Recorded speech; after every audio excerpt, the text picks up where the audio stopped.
paps, andito na naman po tayo sa open canal, no? At syempre i-share ko na rin at ibabahagi sa inyo ang mga developments nga dito. Well mga paps, nagkaroon na rin movement dito. Tignan nyo mga papi, yung sa kabilang banda, yan sa kaliwa, nagsisimula na nga pong hukayan, no? Dahil nga itong open canal open canal or Daang Hari extension ay syempre yung road widening nga po nito ay hanggang dyan sa may Aguinaldo flyover, no? Yung patawid ng Daang Hari. So ito mga paps, ngayon lang natin nakita to na meron na palang bungkal dito sa kaliwang banda natin. The last time na nag-check tayo dito ay wala pa nga po yan, no? So patag pa nga po yan. Indications na nga po yan mga paps na papunta na nga ito ng Aguinaldo flyover, no? So good progress po ito. Kung tatanungin nyo ako mga papi, at least may movement na nga po papunta dun sa ating likuran, no? Sa Aguinaldo Highway. At matagal-tagal na nga rin po natin hindi nakikita yung bridge, no? Kung ano na bang update doon. Well, ito mga paps, marapati na nga pong daanan natin.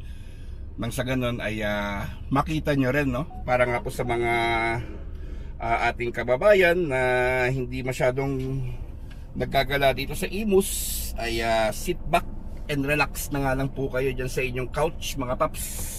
At ako na mismo magpapasyal sa inyo. You know, dati wala yan mga papi, pero ngayon ay ano na binungkal na. So syempre lalagyan muna ng box culvert yan, ano. So ang plano nga po talaga dito is a hindi 6x6 kundi 6 lanes in total, 3x3 lanes, no. Ang hindi ko po mawari sa ngayon, para nga po sakto siya sa alignment mismo nung Aguinaldo flyover, is dapat magkaroon din dito sa kabilang banda naman, yan dito sa right side, ng isa pang lane, no, para tumbok talaga siya dun sa mismong on-ramp ng flyover dyan sa Aguinaldo. We'll see mga paps, antayin natin yung update. Baka inuuna muna yun sa kaliwang banda, and then later on ay baka takpan na nga rin po yung kanal dito sa gawing kanan natin, no. But yun nga, no, good thing ay meron na nga pong movement dito sa kaliwang banda natin mga paps.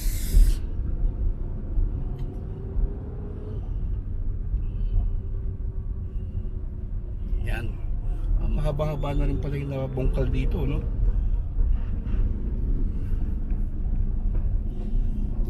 At sementado na nga po yung ibang parte niya mga papi, Actually diadaanan na nga siya ng mga motor.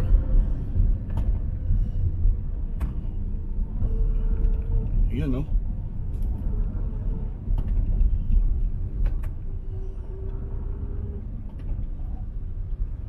So konting patag na nga lang po dito yan, no, sa yung may mga damo-damo pa. And then siguro maaaring padaanan na nga rin po nila yan.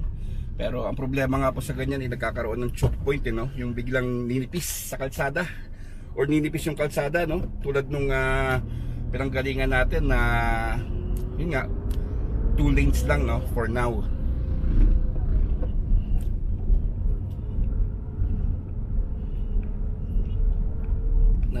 Nadadaanan na siya mga paps, pero tayo dito lang tayo sa proper lane, no, kasi hayaan mo natin yung mga maliliit na sasakyan doon para mabawasan naman yung volume dito sa ito yung original na kalsada.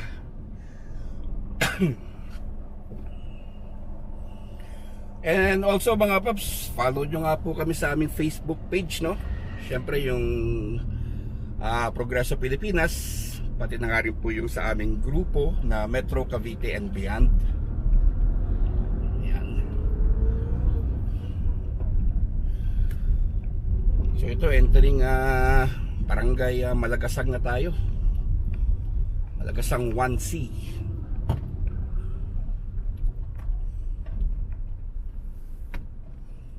By the way mga paps, meron palang ano no, meron palang announcement ang Meralco na brownout no dito sa Imus. Actually, mamayang gabi nga po 'yun mga paps. Alas 11 ng gabi hanggang alas 4 ng madaling araw no. Check nyo nga lang po paps sa City Government of Imus page. Na doon nga po yung schedule. Halos lahat nga po ng mga subdivision dyan sa Malagasang, sa Bukandala ay tatamaan. So ngayon nga pala mga paps ay anong petsa ba ngayon? January 24, yun nga, January 24 yung brownout din mamayang gabing alas 11 sa oras na alas 8:10 ng umaga. At tayo nagbabaybay nga dito sa Imus, syempre yung ating home base, para magbigay update nga po sa mga kaganapan dito no ng ating local government.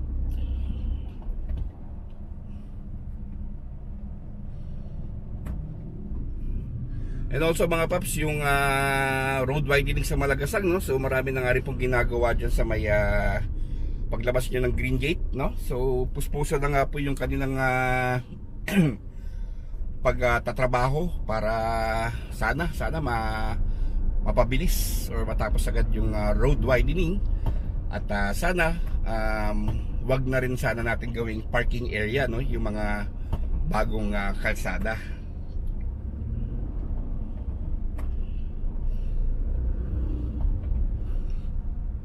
So yun nga mga paps, maganda na yung pagkapatag dyan sa kabilang banda oh.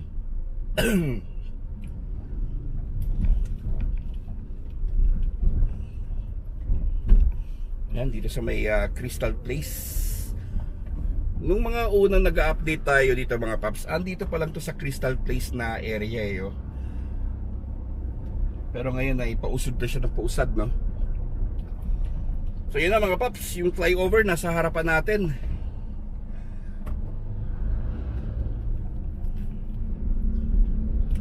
On and off ramp na nga lang po ang kulang dyan mga paps. At mukhang ganyan nga lang po siya kaiksi no? Hindi ko lang alam kung ilang metro ang on and off ramp nito, yung bagsakan niya tsaka akyatan. Atin po nga abangan yan mga paps syempre.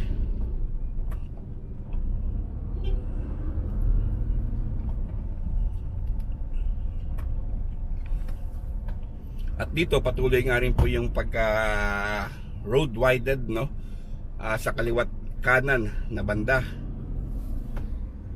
Para nga po yan sa mga papasok ng Malagasang no, or kung galing ka Malagasang pailalim nitong flyover. Yan. So malamang yan, tuyo na siguro yung buhos niya sa taas.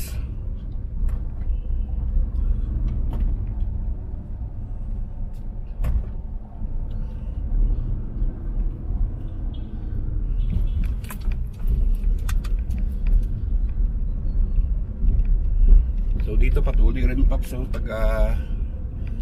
pag-clear ng kalsada.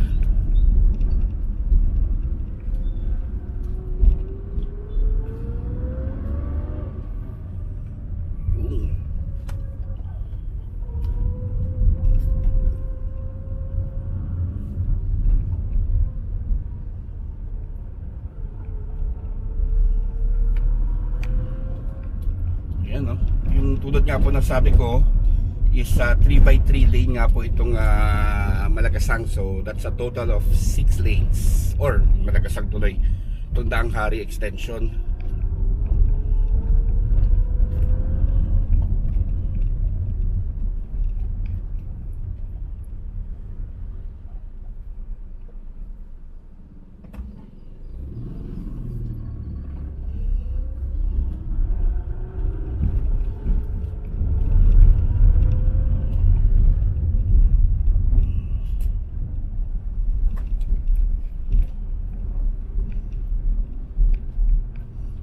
So dahan-dahanan tayo mga paps kasi hindi pa maganda yung sitwasyon ng kalsada.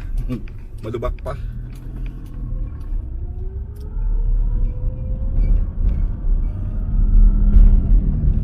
Yan ito sa kanan natin hindi pa nagsisemento ano yun. Mag-ingat kayo dito paps, pag gabi baka malaglag kayo dyan. Medyo malalim-lalim yan.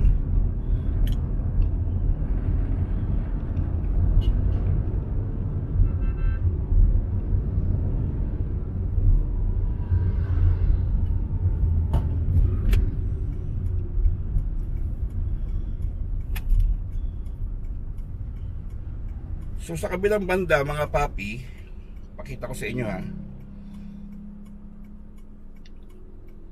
Yan yung sa kalawang side natin. May butas na siya yung binubutas na siya para yun nga, ilatag na siguro yung semento, no? So nagsisimula na nga rin po sila dyan na patagin na yung kalsada na yan, yung naging isang lane dyan sa may kanan, kaliwa mga paps. Pero ito sa kanan natin, wala pa movement dito. So malalim yan mga paps ha. Tulad na sabi ko, mag-ingat nga po kayo pag kayo nandito tuwing gabi, baka malaglag kayo dyan. Sigurado tatamaan yung ilalim ng sasakyan ninyo dahil malalim po yan mga paps. So ito, meron ng bahagi mga paps na sementado na pala yung entrada niya dito sa intersection, no? Yun, no? So sementado na yung part na yan mga paps. So, siguro mga 1 month siguro, no? Kaya yan hanggang dun sa stretch ng intersection. Mapatag na ng ganyan yan. Nasa ganun medyo lumuwag na nga dito at maramdaman na nga po natin yung siguro pag nabuo yan 5 lanes lang muna, no? Dahil itong sa kanan nga natin, sabi ko sa inyo ay may damo pa. So hindi pa nga napapatag dito. Pero good thing is that meron ng patag sa left side, no? Palabas ng Aguinaldo Highway. Ngayon lang natin nakita yan mga paps. The last time is ginagawa pa yan. So ayun.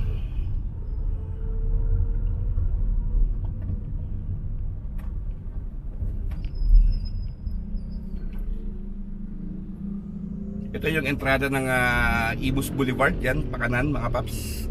Yung isang isa ba yan or dalawang lane, hindi pa nga po nagkakaisa dyan sa right of way. So yung entrada niya nga po from Open Canal to Imus Boulevard ay 2 lanes pa nga rin po, no? So let's hope na maayos na rin yung right of way issue dyan.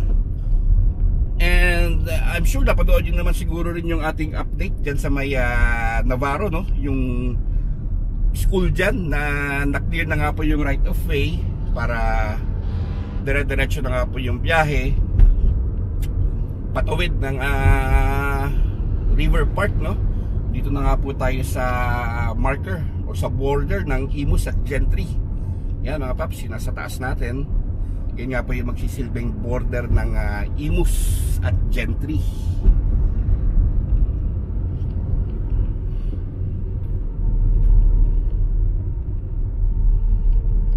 Siguro marapati na rin natin mga paps na diretsohin ng kaunti bahagya. Check lang natin yung progress, yung demolition nga dyan sa eskwelahan, no?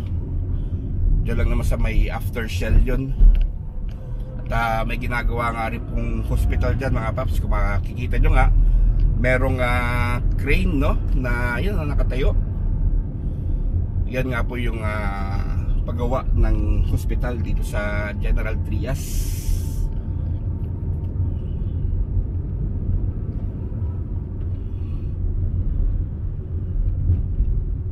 So ayan mga paps,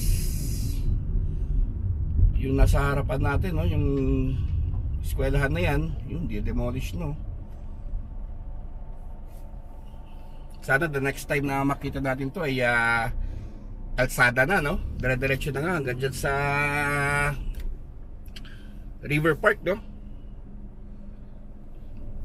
For now kasi mga paps, dyan kailangan pa natin sumiksik dyan sa yan, sa unahan natin. So yun nga, pabalik ulit tayo ng ating home base Imus, tsaka na tayo mag-update ng Gentry mga paps, maybe this weekend. So yun mga paps, yun po yung update natin dito sa Daang Hari Extension, no? Yung tsaka yung Malagasang flyover. Sana nga po nag-enjoy kayo. Ingat kayo palagi. God bless. Siyempre, alam niyo na. Thank you!